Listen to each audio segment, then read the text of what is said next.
ওরা আমাকে 7 বলে আর আমি ওদেরকে বলে দিই 3 পিস। আমাকে 1 কোটি টাকা দিল, আমি আর্জেন্টিনাতে যাব না, ব্রাজিলে থাকবো। হারলেও ব্রাজিল, জিতলেও ব্রাজিল। কারণ আমি নেইমারকে ভালোবাসি, মানে আমার ফেভারিট দলে হচ্ছে ব্রাজিল, ওই জন্য ফেভারিট প্লেয়ার হচ্ছে নেইমার। আচ্ছা, তুমি তো ব্রাজিলের সাপোর্টার, হ্যাঁ 3 জন ব্রাজিলের প্লেয়ারের নাম বলতে পারবা? পারবো, চলো পারবো। নেইমার প্রথমে, ভিনিসিয়াস জুনিয়র, রোনালদিনো। ওরা আমাকে 7 বলে আর আমি ওদেরকে বলে দিই 3 পিস, যে তোমরা 3টা বিশ্বকাপ নিয়ে এখনো বসে রয়েছ, আমরা তো 5টা নিছি। আর ওইটাও বলে দিই যে তোমাদের ম্যারাডোনা তো হাত দিয়ে গোল দিছিল, ওইটাও বলে দিই। 7 কেন বলে তোমাদেরকে? 7 বলে মানে আমাদের জার্সিতে লেখা আছে, ওই জন্য।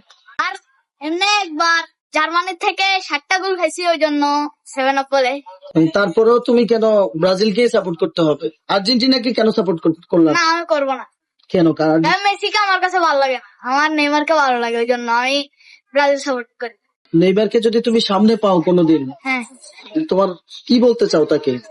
আমি প্রথমে ওর সাথে একটা সেলফি তুলতে চাই আর ওর একটা সাইন নিতে চাই, আমার জার্সিতে একটা সাইন নিতে চাই।